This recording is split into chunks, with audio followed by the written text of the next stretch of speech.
Hi everyone, welcome back to my YouTube channel. On today's episode, we are going to be talking about the difference between a regular job, a co-op, and an internship. Hi, for those of you who are new here, my name is Jalen Mardrum. I make content here on YouTube to offer advice and guidance to younger students. And if you're new here, hit subscribe and make sure you comment any questions you have about adulting, high school, middle school, all the questions, comment them down below. Let's roll right into internship and what makes an internship different from a co-op and a regular job. Had a little sticky note I was doing some research and stuff. So internships are unique in the sense that they can be paid or not paid. Usually if they are paid, it's an hourly rate with a company or firm. It can be part-time or full-time, but internships usually only last 10 to 12 weeks and it's usually during the summer. Internships are most popular amongst college students, although high schoolers can also be admitted into internships like I was during my senior year. I personally went through an internship and then I moved to a co-op during my senior year. I did the internship between the summer of my junior and senior year, and then once school started, it moved and turned into a co-op. Internships may or may not be tied to your school. It kind of just depends on your unique situation. Internships are usually slower, introductory work into the field you're wanting to pursue.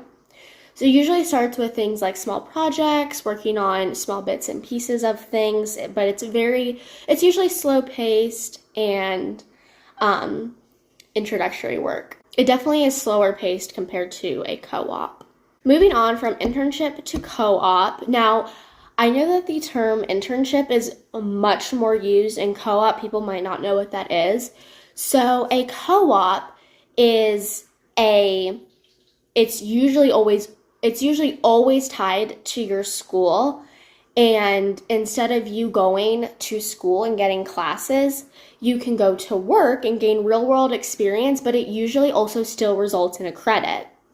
When I did my internship, I was doing electrical engineering, and I did that, like I said, the summer after my junior year leading up to my senior year.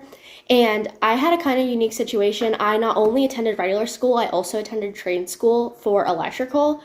So when school started back up, instead of me going to my trade school to learn electrical work, I ended up staying with my firm and still getting an electrical credit, just gaining real-world experience. Co-ops are almost always paid, unlike internships. Internships, it's kind of hit or miss, but co-ops are almost always paid. Again, it can either be salary or it's usually hourly. Co-op stands for cooperative education, and like I said before, it's almost always tied to the school you're attending. It usually always lasts longer than a regular standard internship because this is usually throughout the entire school year or for just a standard calendar year. Like I said before, you can earn a credit through either university, trade school, or alternative forms of schooling. I do not think traditional high schools do co-ops in the sense that you can get a high school credit for getting real-world experience, but because mine was through my trade school, that was a little bit of a different situation. So like how I did my co-op, I would always do my regular high school in the morning and then go to my trade school, but instead of me going to my trade school in the afternoon, I would just go to my job and do electrical engineering. Now, how these differ from just a regular standard job is the fact that a regular job is not tied to your school. Now, let me be clear. These are all jobs. If you're getting paid for it, it's a job. But there is a little bit of a difference between an internship, co-op, and just a regular standard job. And like I said, the biggest difference is the fact that a regular job is not tied to your schooling. And a regular job always pays. There's no exceptions. Or at least there shouldn't be. Also, a co-op and internship are often seen as temporary jobs versus a regular job is usually a permanent position. That is it for today's video. I hope you all enjoyed that, and I hope that kind of cleared up some confusion between the three things.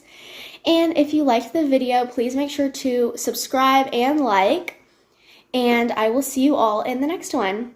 Bye, everyone.